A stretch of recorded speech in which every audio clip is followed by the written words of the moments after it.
Chemistry molecular biology मैं subject ले रही हूँ। तो मेरा जो लक्ष्य है वो है कि मैं कार्डियोवैस्कुलर सर्जन, हार्ट की ऑपरेशन की डॉक्टर बनूँ।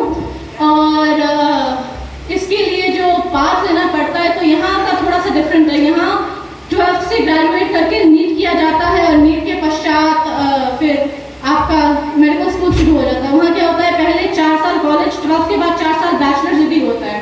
फिर बैचलर्स के बाद फिर आपको एमकैट देना पड़ता है, जहाँ जैसे यहाँ नीट है वहाँ एमकैट है, वो एंट्रेंस एग्जाम है मेडिकल स्कूल के लिए। और फिर 4 साल मेडिकल स्कूल और फिर यहाँ इंटर्नशिप शायद कहेंगे, तो वहाँ 4 से 5 साल रेजिडेंसी से कहते हैं वहाँ, तो वो होता है जिसमें प्रैक्टिस करते हैं हम।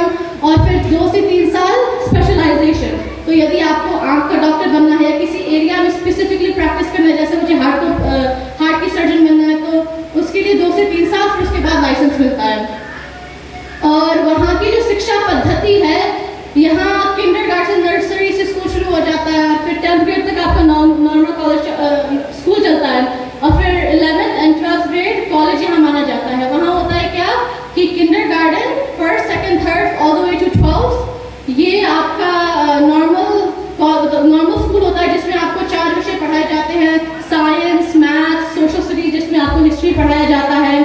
और एक और बात हिस्ट्री से याद आया मुझे कि मैं ना स्कूल में गई थी, इस कौन से स्कूल में, वो जो दूसरे स्कूल में परसों गए थे जो हमारे वहाँ में ही है, नहीं हाई स्कूल में, उसके बाद हाँ बेनी नहीं एक और स्कूल था, तो उस स्कूल में गए, हाँ रहीमा के स्कूल में गए थे। तो वहाँ मैंने सुना कि वहाँ हिटलर के संबंध में पढ़ाया जा रहा है और फिर वर्ल्ड वॉर 2 के संबंध में पढ़ाया जा रहा है। ये मतलब मैं ये नहीं कहना चाहती कि पढ़ाना और हिस्ट्री जानना गलत बात है, परंतु ये हम में एक कमी है कि हम बाहर के लोगों से ज़्यादा आकर्षित होते हैं, उनकी हिस्ट्री पढ़ाते हैं और जो हमारी हिस्ट्री है, महाभारत, रामायण और फिर ऐसे बहुत सारे हिस्ट्री है, वो नहीं पढ़ाते, उस पर फोकस नहीं करते, जिस कारण बस आज के बच्चे बिगड़ रहे हैं। तो मेरा क्या बोलेंगे, मेरे प्रार्थना है कि जो यहाँ अधिकारीगण हैं उनसे जो भी हो पाए, तो आज की जो शिक्षा पद्धति है, हिस्ट्री की पढ़ाने की पद्धति है, उसमें क्या बोलते हैं, ये भी ऐड किया जाना चाहिए। बाहर की हिस्ट्री भी इम्पोर्टेंट है, but the history which happened within our own country, that is also important. और फिर हिस्ट्री में फिर लैंग्वेज आर्ट्स यहाँ होती है, हिंदी या मैथिली की क्लास, लैंग्वेज क्लास, वहाँ इंग्लिश की होती है, तो उसे लैंग्वेज आर्ट्स कहा जाता है। और फिर आपको 2 एक्स्ट्रा क्लासेस मिलते हैं जिसमें आप कुछ भी चूज कर सकते हैं, जैसे फिजिकल एक्टिविटी जहाँ आप एक्सरसाइजेस करते हैं और करेंगे, या आर्ट्स चूज करते हैं, ड्राइंग, पेंटिंग। और फिर इंजीनियरिंग का भी क्लास होता है जिसमें आप टावर बिल्ड करते हैं, और कंप्यूटर साइंस जिसमें आप कंप्यूटर सॉफ्टवेयर इंजीनियरिंग सीख सकते हैं।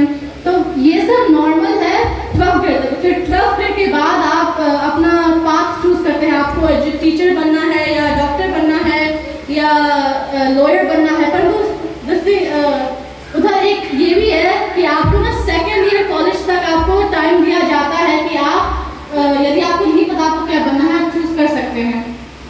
तो और मेरा जो ओपिनियन है एजुकेशन सिस्टम के ऊपर, मेरे हिसाब से जो यहाँ की जो भारतीय पद्धति सिखाने की है 12th ग्रेड तक, वो बहुत ही ज़्यादा बढ़िया है।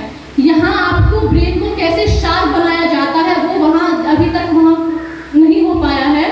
तो मेरे अनुकूल यहाँ शिक्षा बहुत ही ज़्यादा अच्छी है, परंतु कॉलेज की शिक्षा है क्योंकि वहाँ फैसिलिटीज़ ज़्यादा है, अपॉर्चुनिटीज़ ज़्यादा हैं, वहाँ के इंफ्रास्ट्रक्चर्स, मशीनरी, वो सब बहुत ज़्यादा वहाँ है। तो उसके लिए आफ्टर एजुकेशन 12th ग्रेड के बाद जो एजुकेशन है वो वहाँ ज़्यादा अच्छा है। अब इतना ही कहकर मैं अपनी बारी को विराम देती हूँ। ओम शांति। बस हो गया। अच्छा।